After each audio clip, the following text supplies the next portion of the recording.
Aubrey Plaza's career is on fire now, but a medical setback nearly 20 years ago threatened to end it before it ever began. In 2004, while she was a 20-year-old undergraduate at New York University, Aubrey Plaza suffered a stroke that left her temporarily paralyzed without the ability to speak. In a 2016 interview with The Guardian, Plaza shared that she'd suffered from aphasia, a disorder which can severely impact one's ability to communicate. She explained, "I had expressive aphasia, where I could understand what's happening, but I couldn't talk or communicate. Like, you could say something and I would know what you meant, but I couldn't express it or even write it. When they gave me a piece of paper and a pen, I just kept writing lines instead of words." Every time they asked me how old I was, I would go 16, which was the only number I could say. I don't know why. Plaza added that immediately after having the stroke, which happens when either blood is prevented from getting to the brain or a blood vessel within the brain itself bursts, she couldn't walk. She recalled,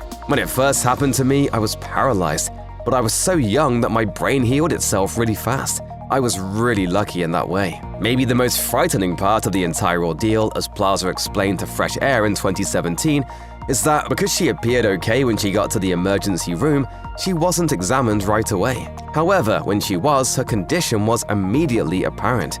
As she remembered, "A doctor finally examined me, and I believe she asked me to put my right hand on my left knee, and I couldn't do it.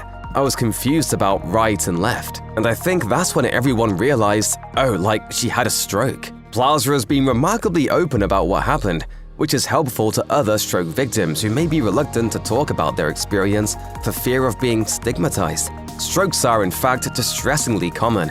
As Plaza told Fresh Air, she was visiting a friend at their apartment. They were discussing a Hilary Duff concert she'd attended with her sister when she blacked out mid-sentence. When she came to, she couldn't speak. Though her friends thought she was joking at first, they eventually realized that it was serious and called an ambulance. Plaza told Fresh Air, "There was no recovery.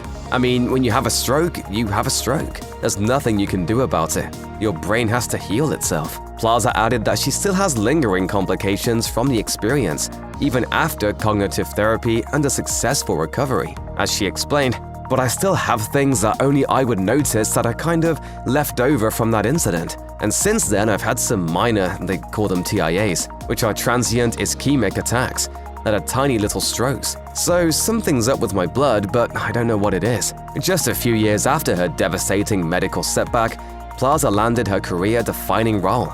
In 2009, she introduced the world to Sullen intern April Ludgate on the NBC sitcom Parks and Recreation. April Ludgate, professional drinker. Despite a slow start, the show hit its stride in season 2, and Plaza's hilariously deadpan April was a huge part of its success, alongside an all-star cast that included Amy Poehler, Chris Pratt, Aziz Ansari, Adam Scott, Rob Lowe, Rashida Jones, Jim O'Heir, Retta, and Nick Offerman. Plaza helped make Parks and Recreation one of the most beloved shows of the 2010s. And despite its consistently low ratings, the show's following and the love it got from critics helped it run for a solid 7 seasons. Still, the best was yet to come for Plaza, who didn't let her medical situation keep her from her acting. Plaza's career remained healthy after Parks and Recreation. She appeared in films like Mike and Dave Need Wedding Dates and Ingrid Goes West, as well as a small-screen series, Legion. And in 2022, she embarked on an entirely new creative journey with Season 2 of Mike White's hit anthology series, The White Lotus. White Lotus allowed the actor to flex her muscles as a performer and ultimately got attention from the Television Academy in the form of a Supporting Actress Emmy nomination. And, scary medical history or not, Plaza shows no signs of slowing down anytime soon.